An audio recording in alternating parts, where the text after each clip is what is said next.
How to identify fake breakout और fake breakdown.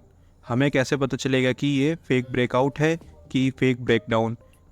Basically beginner trader starting में breakout trading prefer करता है क्योंकि ब्रेकआउट के बाद का मूवमेंट बहुत फास्ट होता है, जिसकी वजह से प्रॉफिट हमको जल्दी मिलता है।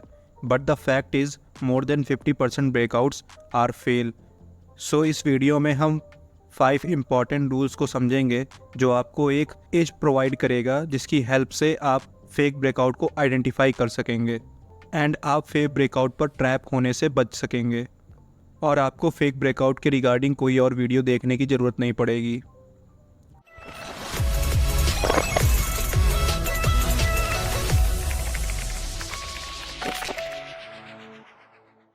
Hello everyone, this is Siddharth Thakur. Welcome back to my channel. चलिए शुरू करते हैं अपने फर्स्ट रूल से। So the rule number first is check out the parabolic move. Parabolic move का मतलब क्या होता है? It is very simple. जब प्राइस रेजिस्टेंस को क्रॉस करता है बिना किसी रिट्रेसमेंट के, मींस कि प्राइस रेजिस्टेंस के पास बिना कंसोलिडेट के और बिना ज़्यादा टाइम स्पेंड करे डायरेक्ट ऊपर चला जाता है, तब हम इसको पैराबोलिक मूव कहेंगे। तो ये ब्रेकआउट यहाँ पर फेक ब्रेकआउट हो जाएगा। करेक्ट? चार्ट में देखते हैं, आपको और ज़्यादा क्लियरिटी होगी। Now this is 5 minute chart of Nifty. This move you can see, this move is called parabolic move. इसमें कोई भी रिट्रेसमेंट आपको नहीं दिखेगा। डायरेक्टली प्राइस ने सपोर्ट से जाकर रेजिस्टेंस हिट किया है और ये डायरेक्टली रेजिस्टेंस को भी क्रॉस करता है। Then this breakout will not sustain in 90% cases. Correct? तो हमको यहाँ पर ट्रेड नहीं लेना है, हमें ट्रेड अवॉइड करना है। एंड नाउ यहाँ पर एक क्वेश्चन माइंड में आता है कि why this breakout not sustain. Very simple, buyer को ये रेजिस्टेंस ब्रेक करना है तो प्राइस को इतने नीचे से लाके रेजिस्टेंस को डायरेक्टली ब्रेक नहीं कर सकते हैं।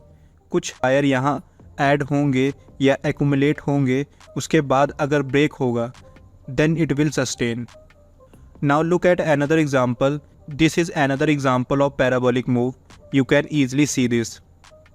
तो प्राइस अगर इतने नीचे से आ रहा है तो it can't break resistance directly. Price यहाँ पर पहले कुछ टाइम स्पेंड करेगा, फिर ब्रेकआउट देगा तो ही सस्टेन करेगा, otherwise it will not. Now come to the another rule, rule number 2। Always buy on breakout after a consolidation. Now this is a example of breakout after consolidation. अगर breakout consolidation के बाद होता है तो usually it sustain, तो आपको ऐसे breakout पर ट्रेड लेना है। इसके पीछे का लॉजिक प्राइस का खुद का नेचर होता है। इसको समझने की कोशिश करते हैं। किसी भी प्राइस में 2 चीज़ ही होती हैं, फर्स्ट ट्रेंड, सेकंड कंसोलिडेशन। किसी भी ट्रेंड के बाद कंसोलिडेशन आता है एंड इसी कंसोलिडेशन के बाद फिर से न्यू ट्रेंड आता है। अगर हम कंसोलिडेशन के बाद ब्रेकआउट पर ट्रेड प्लान करते हैं तो ये सस्टेन कर जाता है। तो एग्जांपल से समझते हैं, वहाँ और भी ज़्यादा आपको क्लियरिटी मिलेगी। This is Nifty 50 daily chart. आप यहाँ पर देखोगे कि इसने काफ़ी टाइम तक परफेक्टली कंसोलिडेट करा हुआ है एंड कंसोलिडेट करने के बाद ये ब्रेकआउट दिया है। तो कितना बड़ा टारगेट मिला है आप देख सकते हो। Now the next rule is rule number 3। Always trade with the volume confirmation. Friends, market के हर एक मूवमेंट के पीछे पैसा लगता है एंड किस ब्रेकआउट के पीछे कितना पैसा लगा है वो हमें वॉल्यूम की हेल्प से पता चलता है। Taking confirmation with volume always gives you a perfect high winning trade. Let's see an example. This is Nifty chart. Here it is resistance line. यहाँ पे price again and again resistance ले रहा है। इसने यहाँ पर 3 बार रेजिस्टेंस लिया, थोड़ा सा इसने रिट्रेस किया and it give a breakout.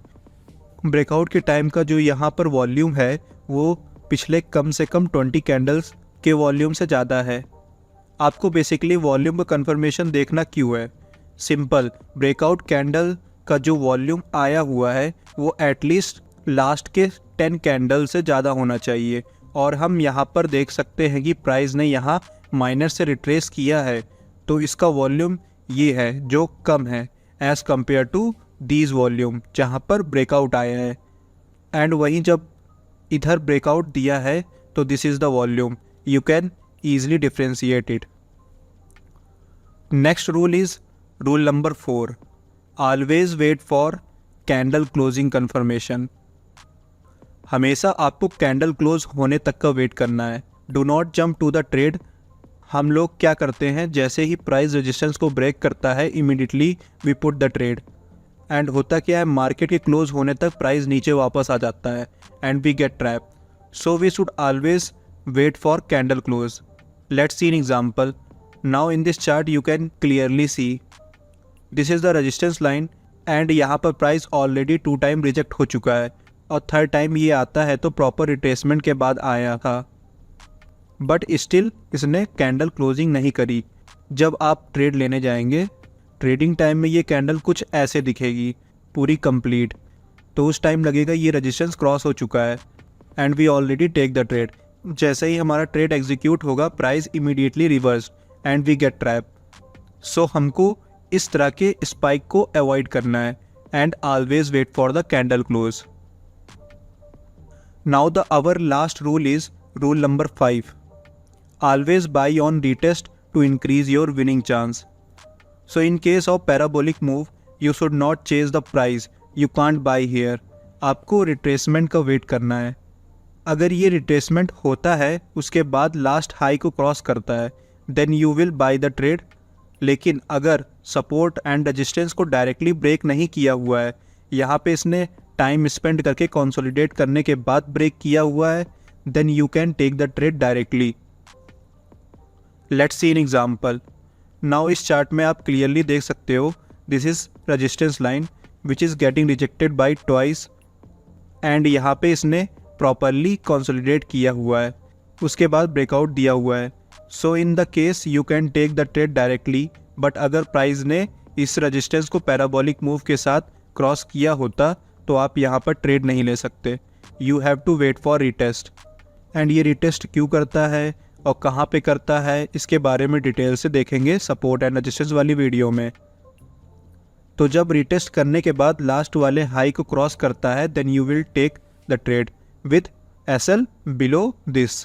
तो आप ये 5 रूल फॉलो करते हैं तो definitely you can identify fake breakouts. So friends, आज की वीडियो में इतना ही है। आई होप वीडियो आपको पसंद आई होगी। अगर आपको वीडियो अच्छी लगी तो मेक श्योर कि वीडियो को लाइक करें and subscribe the channel for more upcoming videos. See you in next video and thank you.